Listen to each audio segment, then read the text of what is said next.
Olá, queridos alunos da nossa Escola Bíblica do Discípulo. Hoje chegamos à sexta e sétima característica do fruto do Espírito. Acredito que você já tenha percebido como cada uma das características do fruto do Espírito Santo se relacionam umas com as outras. A bondade está diretamente relacionada com a longanimidade, que se relaciona com a benignidade e, consequentemente, com a paz. Por isso, é tão importante que busquemos e peçamos para o nosso Senhor o fruto por completo, sendo aprimorados no amor. Bem, vamos à sexta característica, a bondade. Qual a diferença entre bondade e benignidade? Que nós estudamos a semana passada sobre a benignidade. Seriam primos? Seriam irmãs, bondade e benignidade? Bem, o vocábulo benignidade tem a sua origem na palavra benignus, que significa generoso, bondoso. Já a bondade é uma qualidade mais abrangente que se refere ao caráter bom de alguém para com todo mundo. A benignidade é a maneira como exercemos a bondade. Ela tem a ver com delicadeza, sensibilidade para com outras pessoas, inclusive as pessoas irritantes. Como ouvimos a semana passada, benignidade se manifesta especialmente em fazer o bem para pessoas que estão nos fazendo o mal. Agora, a bondade é característica de uma pessoa boa com tudo, com qualquer um, em qualquer circunstância, e não simplesmente com aqueles que o ferem. A bondade, ela é a atmosfera. A bondade é o ambiente onde a benignidade atua.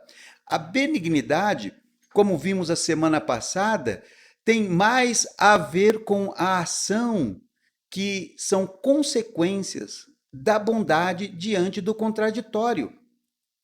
Quer ver a dificuldade para a gente ser bom? Por exemplo, com os nossos familiares. A gente tem a tendência de ser mais gentil com os de fora do que com os da nossa casa. Muitas vezes a gente faz coisas para as pessoas, às vezes estão próximos da gente, não é por bondade, é por obrigação. Às vezes fazemos o bem com outras motivações. Bem, essa característica do fruto, a bondade, ela capacita você a fazer o bem a todos e não somente a quem te ofendeu. É viver com um espírito bom, uma atmosfera boa que promove o bem, que é o contrário da maldade, que a maldade é a base das obras da carne. Deus é bom, Deus é amor. O amor e bondade são o chão, são o ambiente, são as limitações que nos fazem operar enquanto filhos de Deus. Olha o que diz Romanos capítulo 15, versículo 14. Meus irmãos, estou certo de que vocês estão cheios de bondade, sabem tudo o que é preciso saber e são capazes de dar conselhos uns aos outros. Por isso, você precisa se avaliar e constantemente perguntar: Deus, eu sou uma pessoa má? Enquanto eu preparava esse estudo, eu fiquei pensando comigo mesmo: meu Deus do céu, me ajuda, né? Será que eu sou alguém mau? Será que eu sou uma pessoa má? Ou será que eu estou me achando assim o máximo? Não é porque às vezes a gente se acha o máximo, dá uma avaliação, a gente dá uma olhada para a vida da gente e a gente, não, eu sou o máximo, né? Eu sou bom, pastor, como eu vi alguém me falar algum tempo atrás aí, pastor, eu sou uma pessoa boa. E eu perguntei, escuta, mas por que você é bom? Não, é que agora, pastor, no Natal, na verdade, eu vou pegar uns panetones, vou comprar uma caixa de panetone, pastor, e vou levar lá no abrigo, e vou levar lá no asilo também. Eu falei, sério mesmo? Sério? Sim, não, pastor, eu vou levar, porque eu sou uma pessoa boa. Queridão, que isso? Tem pessoas que fazem o bem não é porque são bons, mas porque estão com as suas consciências pesadas. É desencargo de consciência. A bondade, ela promove o bem e cria uma atmosfera de amor permanente, constante e por todos. A pergunta a ser feita é: há bondade em você? Há em você características do seu Pai Celestial?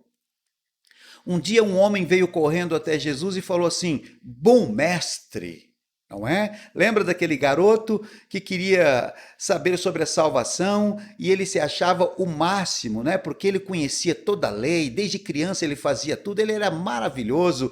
E ele chega para Jesus já jogando a bola de Jesus lá em cima, né? Fazendo aquela moralzinha, bom mestre. Jesus retrucou e disse: por que você está me chamando de bom? Só tem um que é bom, Deus, não é? O que Jesus está dizendo não é que o Deus é o único bom, não é? Mas estava dizendo que o padrão de bondade é o padrão de Deus. Mais tarde, depois do sacrifício de Jesus na cruz, o apóstolo Paulo escreve aos Tessalonicenses dizendo o seguinte: eu próprio, meus irmãos, estou certo a respeito de vós, que vós mesmos estáis cheios de bondade, cheios de todo conhecimento, podendo admoestar-vos uns aos outros. A bondade que está se referindo aqui, a bondade do fruto do Espírito, é aquela da pessoa do coração grande, gente que se doa ao outro, gente que se tem dinheiro no bolso e vê alguém sofrendo, não aguenta, vai lá e abençoa, gente que não suporta ter tudo só para si, quando vê o outro passando mal, gente que não aguenta ver as pessoas chorando, sofrendo e ficar estático, inerte, sem agir. A bondade nos motiva, a bondade nos move, a bondade cria um ambiente de segurança para a gente fazer o bem a todos. Está sempre presente aquele que tem bondade, não para fazer a média com as pessoas, mas está sempre presente porque quer consolar, porque quer ajudar. Ele tem sempre uma palavra de ânimo para dar às pessoas nos seus momentos de dor, nos seus momentos de sofrimento. Você é bom. Você tem feito bondade com a sua mãe, com o seu pai, não é verdade? Aquela que deu a luz para você, aqueles que sustentou, que cuidou você. Você tem feito a bondade para o seu cônjuge? Você tem sido bom? Ou você tem feito o bem por interesse? Ou você tem produzido alguma coisa, na verdade, até com maldade no coração, não é? Porque às vezes a gente quer fazer mal para as pessoas, aqui um exemplo, e a pessoa quer atravessar o rio, a gente sabe que a canoa está furada, e a gente fala: não, queridão, tranquilo, essa canoa aqui, ela pode ir. E a pessoa vai dizer: obrigado, porque você está fazendo um bem muito grande para mim. E aqui no nosso coração a gente está pensando: haha, mas no meio do rio, quero ver o que você vai fazer. Às vezes a gente faz o bem para as pessoas, sabendo que aquele bem é uma porta que vai levar a pessoa para o precipício. Isso é maldade. Isso é maldade, não é? Mas a bondade precisa ser praticada. E a pergunta é: você é bom? Você é bom? Você tem tido atos de bondade? Atos de bondade, gente, não é atos de gentileza, não, tá bom? Com licença, dar o lugar o seu lugar no ônibus para o idoso, tratar as pessoas com, assim, com, enfim, com uma característica, com urbanidade. Isso não é bondade, não. Bondade é realmente você fazer o bem por conta da atmosfera e do coração bom que você tem, porque o seu Deus é bom, não é? Então, aí no teu coração, nesse momento, diga: Deus, por favor, que essa seja a sua oração, porque assim eu tenho orado ao Senhor. Deus, por favor, eu quero ser bom como o Senhor é bom. Senhor, eu não posso fazer isso por mim mesmo, mas o seu Espírito pode fazer em mim alguém com o coração grande e generoso, que ama ver as pessoas felizes e cuidar das suas necessidades. O outro fruto que nós vamos estudar hoje, que é o sétimo fruto, é fidelidade. Fidelidade aqui vem da mesma palavra grega fé. Então, fé e fidelidade são a mesma coisa. A palavra significa basicamente confiar plenamente, totalmente, absolutamente em Deus. Isso é fé, isso é fidelidade. A fé é capaz de perceber uma presença, a presença de Deus. A fé invoca uma presença, a presença de Deus. A fé sabe que, por trás do cenário visível, das estatísticas, por trás das probabilidades, por trás das impossibilidades, existe alguém interagindo na situação. Deus. Isso é fé. Isso é fé. Por que nós temos fé? Por que nós olhamos para o futuro e temos certeza de que, pela fé, aquilo vai acontecer? Não tem a ver conosco. É a confiança de que há um poder sobrenatural, Deus, operando na situação. Os recursos humanos resultantes da fé são ainda um mistério para a ciência. Quem é capaz de exercitar a fé vê mais longe, vê mais alto. Quem exercita a fé chega mais adiante. A nossa fé em Deus não só o agrada, como também nos justifica. É por meio da fé, que nós somos salvos e reconciliados com Deus, segundo o livro de Romanos. Justificados, pois, pela fé, tendes paz com Deus por causa de Jesus Cristo, ou por intermédio de Jesus Cristo. Então, pela fé, nós somos justificados. Veja só, uma coisa é você acreditar com a sua mente. Por exemplo, eu vou aqui, estou na minha sala agora, no meu escritório, eu tenho certeza, eu acredito que se eu apertar o botãozinho do interruptor, a luz vai acender. Quando eu compro uma passagem de avião e eu subo naquele avião, embora com medo de voar, eu acredito que aquele avião vai me levar para o destino. Não é dessa fé que nós estamos falando aqui. Não é verdade? A fé que nós estamos falando, a fé como fruto do Espírito Santo, a fidelidade do Espírito Santo, é uma capacidade dada pelo Espírito Santo de acreditar no possível e no impossível. A fidelidade nos dá a capacidade ou nos capacita para acreditar em cada vírgula desse livro, a Bíblia.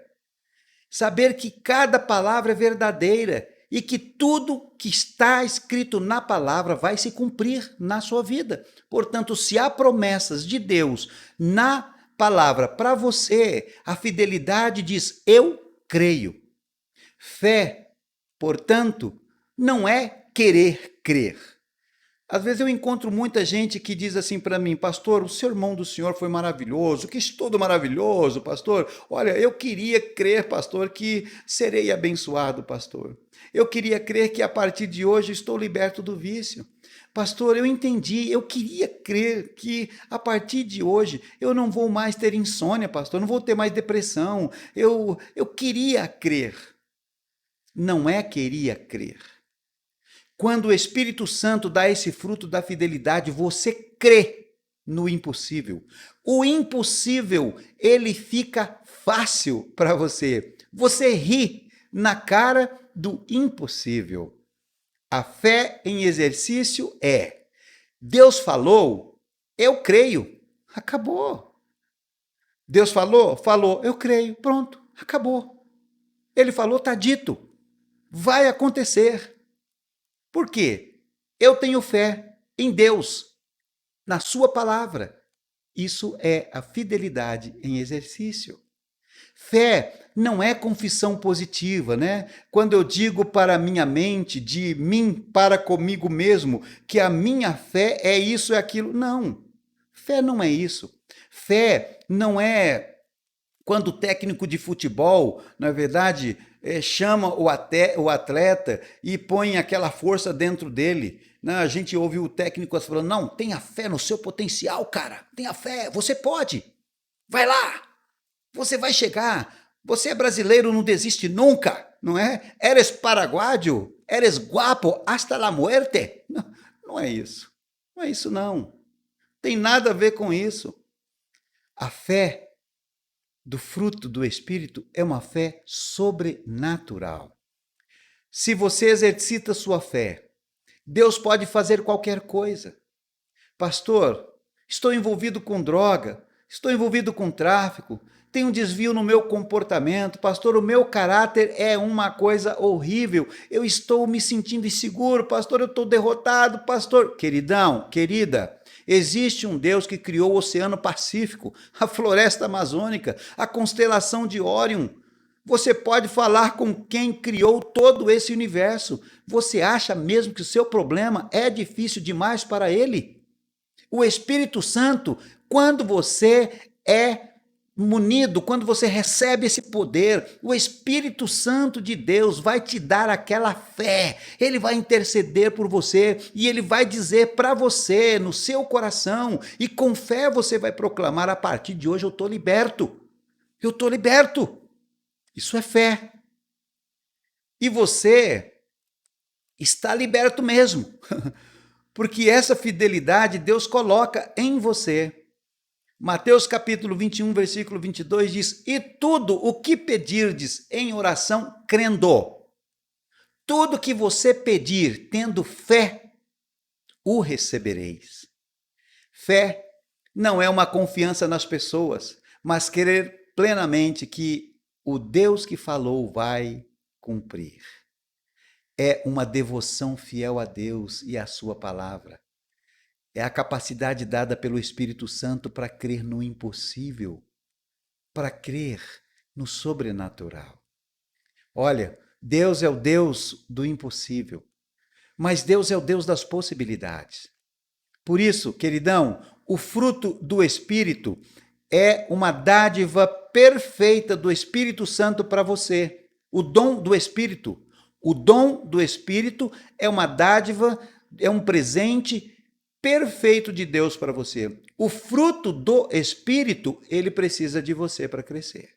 O dom do Espírito já vem pronto. O fruto do Espírito, você precisa fazer uma parceria, na verdade, com o Espírito Santo, para desenvolver o Espírito na sua vida, não é? E na dúvida, peça para o Senhor acrescentar a sua fé, por exemplo. Peça para o Senhor acrescentar a sua fé. Então, como é que a gente desenvolve o fruto do Espírito? Acontecendo, gente. Vai lá e faz o bem. Olhe a vida, as pessoas, as circunstâncias com um coração bom. Tenha calma. Enche o teu coração de paz, porque há promessa sobre as suas vidas. Tenha alegria do Senhor, você é salvo. A alegria da salvação dura para sempre. Então é você vivendo, você colocando em prática. E hoje, bondade e fé. Creia de verdade. Faça o bem. Seja bom com as pessoas, seja bom com todos. Como, pastor? Vivendo. Vivendo. O desenvolvimento do fruto é na prática do dia a dia. Tá bom, queridão? Então, olha, eu quero passar uma música para você agora e gostaria que você ouvisse essa música realmente com seu coração aberto, que fala que nós devemos confiar, confia sempre, porque o Senhor é mesmo muito bom.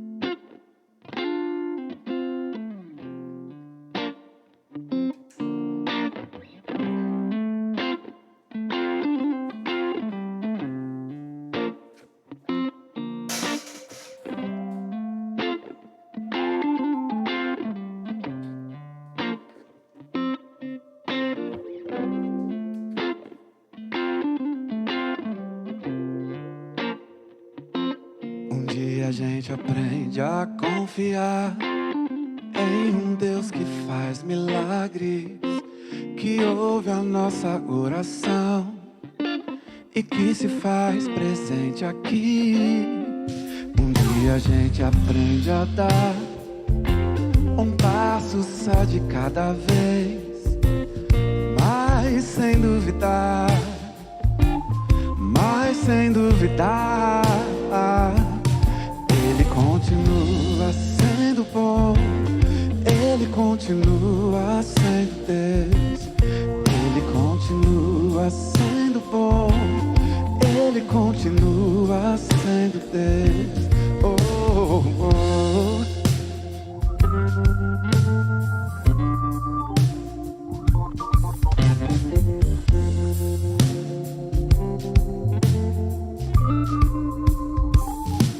Então chega o dia de viver tudo que se aprendeu e a enxergar até o que não se pode ver. Chega o dia de entender até ouvir um não de Deus, mas sem duvidar, Mas sem duvidar, ele continua sendo bom, ele continua sendo Deus, ele continua sendo bom, ele continua sendo Deus, ele continua sendo bom, ele continua sendo Deus, ele continua sendo bom, ele continua.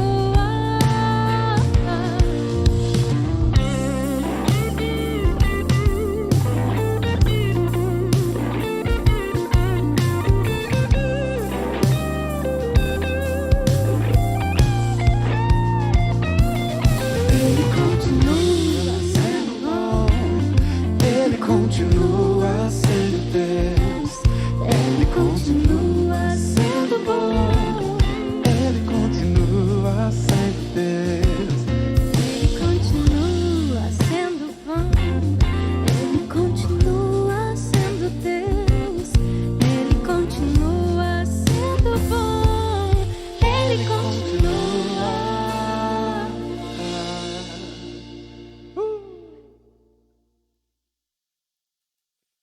Graças a Deus. Vamos orar nesse momento. Pai querido, Deus maravilhoso, muito obrigado, Senhor, pelo seu amor e o cuidado, pela sua bondade. Nós queremos, Pai querido, experimentar, queremos ser bons e sabemos que a nossa natureza não nos permite, a não ser que a gente alimente através da prática, Pai querido, tudo que o Senhor nos tem dado. Que a gente possa desenvolver em nós o fruto do Espírito e que essa bondade, que essa atmosfera, esse ambiente em que nós vivemos, promovendo o bem, Pai querido, fazendo o bem, que seja uma realidade presente no nosso coração. Também, Pai querido, enche o nosso coração de fé. Tua palavra diz que sem fé nós não podemos agradá-lo. Pai querido, nós queremos tanto que o Senhor acrescente a nossa fé, a fim de que nós possamos crer no possível, mas crer também no impossível. E, Pai querido, sabemos que, sendo o Senhor um Deus das possibilidades, que nós também possamos crer que é possível. Crer que o impossível o Senhor faz, mas que o possível, Pai querido, está nas nossas mãos. Então, que a gente dê o primeiro passo, que a gente tome uma atitude de coragem, de ousadia, que a gente tome uma atitude de fidelidade diante das demandas, diante das vicissitudes, diante das necessidades e também, Pai querido, dos grandes motivos de gratidão ao Senhor, que em todo momento sejamos bons e cheios de fé. É a oração que faço. E eu oro agradecido em nome de Jesus. Amém. Amém. Deus abençoe você, querido aluno. Nós nos encontramos na próxima semana. Fique na paz do Senhor.